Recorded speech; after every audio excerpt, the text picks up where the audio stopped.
कैसी पर्सनैलिटी मैं कहूँगी कि मेरी टीम की मेहनत है, काविश है कि उन्होंने बड़ी कोशिश करके इनको ढूंढा, जो कि डॉक्टर हमारे पास हामिद इलियास मसूद साहब हैं, जो कि बहुत बड़ा नाम है होम्योपैथी का। और इनके बारे में थोड़ा मैं बताती चलूँ कि डॉक्टर मसूद होम्योपैथिक क्लिनिक जो है वो इस्टेब्लिश हुई 1922 में और ये 102 साल पुरानी है। कैन यू इमेजिन, 102 साल पुरानी क्लिनिक है ये होम्योपैथिक की। और इनके जो ग्रैंडफादर हैं डॉक्टर मोहम्मद मसूद साहब, तो वो भी होम्योपैथिक से ही ताल्लुक़ रखते थे, इसी फील्ड से। और डॉक्टर मोहम्मद इलियास जो है वो इनके वालिद साहब हैं और 1986 से ऑनवर्ड्स वो भी यही चला रहे हैं। ठीक है, और ऐसी ऐसी बातें मुझे मिली कि इनके जो ग्रैंडफादर थे उन्होंने इनके वालिद साहब को चंदे के तौर पे कायद आज़म को दे दिया था। मगर ये क्या कहानी है, ये एलैबोरेट अगर हम इनकी ज़ुबानी सुनेंगे तो बहुत अच्छा लगेगा। अस्सलाम वालेकुम, बहुत बहुत शुक्रिया। वालेकुम अस्सलाम। बड़ी खुशी हुई आपको मिल के, आपको देख के, आपके बारे में जान के और आपको लोगों तक पहुंचा के। मतलब बड़ी बात है, पहली मर्तबा स्क्रीन पे आ रहे हैं और आप आज जो भी पूछना चाहते हैं पूछिएगा। वैसे आज हम गुर्दे की पथरी के ऊपर बात करेंगे कि होम्योपैथिक में इसका क्या इलाज है, मगर थोड़ा मैं इन जो तारुफ है, इनकी जो स्टोरी है वो इनकी ज़बानी सुनना चाहूँगी। सर प्लीज़ बताइए, ये जो कायद आज़म को चंदे पे आपके वालिद साहब को दिया था ग्रैंडफादर ने, what was the story behind? वो स्टोरी ये थी कि जब ये पाकिस्तान का सारा सिलसिला, पाकिस्तान मूवमेंट शुरू हुई और एक तकरीब में मेरे दादा जान भी उसमें शरीक हुए, तो वहाँ पे लोग चंदा दे रहे थे। तो मेरे दादा मरहूम ने मेरे वालिद को बतौर चंदा कायद आज़म को पेश किया। उन्होंने कहा जी मेरे पास को मालो दौलत तो नहीं है, ये बच्चा है, ये मैं आपको प्रेजेंट करता हूँ। और फिर अब्बा ने उसका हक़ अदा किया और हमीद निज़ामी साहब के साथ जनरल सेक्रेटरी मुस्लिम स्टूडेंट फेडरेशन, जॉइंट सेक्रेटरी रहे। ये उसमें आफ्ताब करची साहब भी थे, नवाब जुल्फ़िकार ममदोट साहब भी थे, फिर इफ्तिखार ममदोट साहब भी रहे, कर्नल सबीउद्दीन तूर, ये सारे, या बख्तियार, बहुत बड़े बड़े नाम हैं जो पुराने।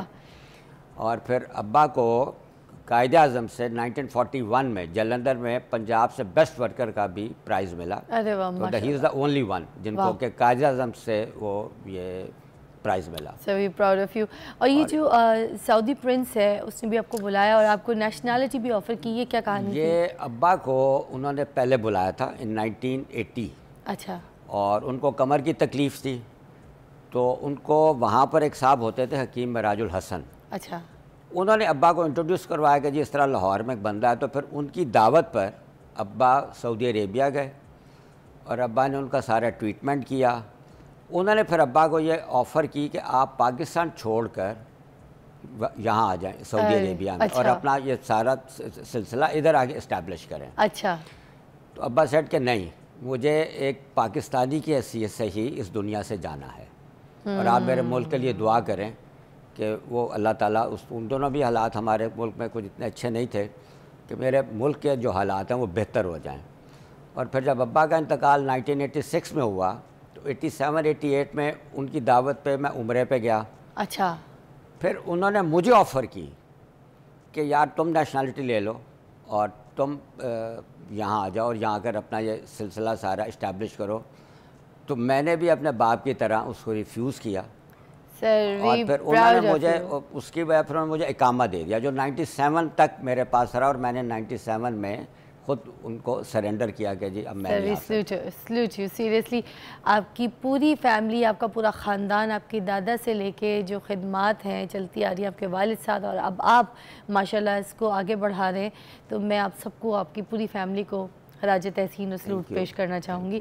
और सर आज बहुत से लोग मुझे लगता है आपको कॉल्स पे पूछेंगे भी, क्योंकि होम्योपैथिक में आपका हाथ, आपका पूरा ख़ानदान बहुत एक्सपर्ट है। तो अल्लाह ताला ने इतनी शफा आपको दी है, मैं कहूँगी पाकिस्तान में you guys are number 1 working the best. तो होम्योपैथी में ये बताइएगा कि गुर्दे की पथरी का इलाज मुमकिन है कि नहीं? आप लोग कॉल्स भी कर सकते हैं, पूछ सकते हैं। द बेस्ट माहिर हमारे साथ मौजूद हैं। जी सर। जी बिल्कुल, इसका इलाज मौजूद है। मैं एक चीज़ ज़रूर कहूँगा कि जैसे इंसान ने कुछ चीज़ें बनाई, जैसे एक गाड़ी, इंसान भी एक गाड़ी है, इन्वेंट किया जी। अब जैसे वो एक वो कहता है जी Rolls Royce is the best car. Right. अब इसी तरह अल्लाह ताला ने, अब जैसे कुरान में अल्लाह भी कहता है कि फ़ी आसानी तकवीम, मैंने एक बेहतरीन तख्लीक की। क्या बात। ठीक है ना। अब हम उसके जो हमारी अपनी बनाई हुई गाड़ी है उसका भी हम एक पूरा वो मैनुअल देते हैं कि जी इसको इतने किलोमीटर चलाएं, ये करें। सेम वे अल्लाह ने भी हमें को दिया है कि यार आपने इसकी बॉडी का ऐसे ख्याल रखना और ऐसे इसको आराम देना है। हाँ। अब अल्लाह कहता है हाई ऑक्टेन डालें। हाँ। हम डालते हैं अपनी बॉडी के अंदर जो खुराक है रेगुलर और वो भी मिलावट वाला। हाँ। अब सबसे पहली चीज़ तो आ जाती है कि हमारी खुराक। हाँ। फिर हमारा रहन सहन। ठीक। ये नहीं आप हम कह सकते कि यार मैंने फ़लानी चीज़ ज़्यादा खा ली तो जी मुझे स्टोन बन गया, मैंने ये कर लिया या कम खा लिया। बेसिकली यह कि टोटलिटी पे जाएं आप कि यार हम सो किस वक्त रहे हैं, हम उठ किस वक्त रहे हैं, हम नाश्ता किस वक्त कर रहे हैं, हम पानी कितना पी रहे हैं। हाँ। तो ये सारी चीज़ें टोटलिटी पे जाके फिर हमें सर हमें तो इस तरह की बातें सुनने को मिलती है ना कि जो कलेजी खा लो तो पथरी, हमें तो कलेजी खाने से पथरी हो गई थी, कोई कहता है हमें पालक खाने से पथरी हो गई, कोई कहता है पालक को उबालो फिर पालक खा लो तो पथरी नहीं होगी। इस मिथ का तो पहले आप हमें बता दें इसमें क्या गलत है क्या सही है। मिथ कुछ भी नहीं है। बात यह है कि हर अच्छी चीज़ भी जब ज़्यादती के साथ इस्तेमाल होगी वो आपको ख़राब करेगी। तो क्या पालक और ये कलेजी पथरी पैदा करती है? पालक में तो देखें आप, अब जनरली एक कॉन्सेप्ट है जी आयरन बहुत है जी, लेकिन अगर आप उसका केमिकल एनालिसिस करें तो उसमें कैल्शियम ज़्यादा है, आयरन बहुत कम है। ऑलराइट। इसी तरह साग में को भी अगर आप उसको वो देखें तो उसमें कैल्शियम बहुत ज़्यादा है, आयरन वाला कंटेंट उसमें कम है। अच्छा। अब जब अगर आप उसका इस्तेमाल ज़्यादा करेंगे और पानी का इस्तेमाल नहीं करेंगे, स्पेशली लोग सर्दियों में 2 गिलास 3 गिलास 1 गिलास पे आ गए। हाँ। जाके हमें मिनिमम सर्दियों में भी 7 ग्लासेस ऑफ वाटर चाहिए। अच्छा। गर्मियों में पानी लोग ज़्यादा तब पीते हैं जब बॉडी स्वेट करती है, गर्मियों में पसीना आता है, वरना सर्दी में कम पी लेते हैं। गर्मियों में हमें चाहिए मिनिमम 8। अच्छा। सर्दियों में चाहिए मिनिमम 7, 1 ग्लास का फ़र्क है। अच्छा। अब यहाँ पर आप देखें चाय बढ़ जाती है। हाँ। एक चाय की प्याली ने 2 ग्लास पानी के उड़ा देने हैं। अच्छा। डायरेटिक है। ठीक है। तो जब चाय पीते जाएंगे पानी पिएंगे नहीं तो बॉडी डिहाइड्रेट कर जाएगी। हाँ। और जो हमारा फ्लशिंग सिस्टम है हाँ, वो जब प्रॉपर काम नहीं करेगा हाँ, तो वो फिर चीज़ें अंदर ठहरेंगी किडनीज़ में, वो स्टोन बन जाएगा। चाहे वो अब आप कलेजी खा ली, चाहे पालक खा ली, चाहे ज़्यादा गोश्त खा लिया, क्योंकि कैल्शियम ऑक्सलेट से भी स्टोन बनता है, यूरिक एसिड से भी स्टोन बनता है। अच्छा। तो अब अगर हाई प्रोटीन डाइट खा रहे होंगे, माश की दाल है, चने की दाल है, फिर उधर बड़ा गोश्त है, हाँ, बकरे का गोश्त है, इसका इस्तेमाल ज़्यादा हो रहा होगा, हाँ, तो ये हाई प्रोटीन डाइट है, वो यूरिक एसिड वाला स्टोन भी बना सकती है। लगी हुई है क्योंकि जो जिम जाते हैं, जो वेट गेन कर रहे हैं या वेट कम कर रहे हैं, एक्सरसाइज कर रहे हैं, तो वो तो हाई प्रोटीन डाइट ही करते हैं, तो उधर भी ये नुकसान खदशा ज़्यादा है। जी बिल्कुल है, लेकिन साथ में वाटर इनटेक को भी बढ़ाए ना। वाटर इनटेक बढ़ा देंगे तो फिर खदशा नहीं है, ताकि वो फ्लशिंग सिस्टम भी तो चले ना, फ्लशिंग सिस्टम के साथ। अच्छा, मुझे बताइए कि होम्योपैथिक में ये जो गुर्दे की पथरी है, इसका इलाज बिल्कुल कम्प्लीटली मौसर मुमकिन है? जी बिल्कुल मौसर और मुमकिन है, बिल्कुल मुमकिन है कि उसके साथ दवाओं के साथ डिज़ोल्व होके ये निकल जाती है। कुछ स्टोन्स जैसे कैल्शियम ऑक्सलेट का स्टोन ज़्यादा हार्ड है as compare to uric acid के स्टोन के। अच्छा। वो थोड़ा सा टाइम बाज़ औक़ात ले जाता है। ठीक। और बाज़ औक़ात तो वो पेशेंट का तो मुझे पता ही नहीं लगा, वो ऐसे डिज़ोल्व होकर निकलती है बिल्कुल कचरा बन के, तो उसको कुछ भी नहीं पता लगता। लेकिन बाज़ औक़ात जब वो जो बड़ा स्टोन और वो टुकड़ों टुकड़ों में निकले, हाँ, फिर वो थोड़ा सा बता के भी जाता है कि मैं जा रहा हूँ, कि मैं जा तकलीफ भी बड़ी। यास्मीन की कॉल है लाहौर से, ज़रा बात कर लेते हैं। अस्सलाम वालेकुम यास्मीन। वालेकुम अस्सलाम। क्या हाल है? ठीक है जी। यास्मीन क्या पूछना चाहेंगी, क्या मसला बताइएगा? गुर्दे की पथरी के ऊपर बात करें। जी जी, मैं डॉक्टर साहब से ये पूछना चाह रही थी। हेलो जी जी पूछिए, डॉक्टर साहब साथ हैं। से पूछना चाह रही थी कि वो मुझे, हेलो हाँ बोलिए पूछिए। पेशाब की तकलीफ होता है ना, वो पेशाब जल कर आना और बार बार आना।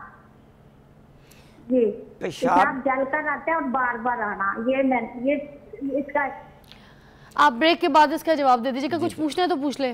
नहीं मतलब ये खाली स्टोन का नहीं हो सकता, या तो कुछ और भी इशू, कुछ और इशू भी होंगे। ब्रेक के बाद इसका जवाब देते हैं। अच्छा, आप हमारे साथ रहिएगा, कॉल्स भी कर सकते हैं, डॉक्टर साहब हमारे साथ मौजूद हैं and we are really honoured कि आज हमारे साथ इलियास साहब मौजूद हैं। इतनी खुशी हो रही, मैं ब्रेक में भी अभी सर से बातें कर रही थी, बिल्कुल मेरे टाइप के, अल्लाह की कसम मुझे काफ़ी टाइम के बाद ना मुझे कोई ऐसे इंसान मिले और बड़ा अच्छा लग रहा था मुझे बात करके, ऐसी ऐसी बातें कि मैं बता नहीं सकती आपको, मैं तो ज़मीन हिल गई।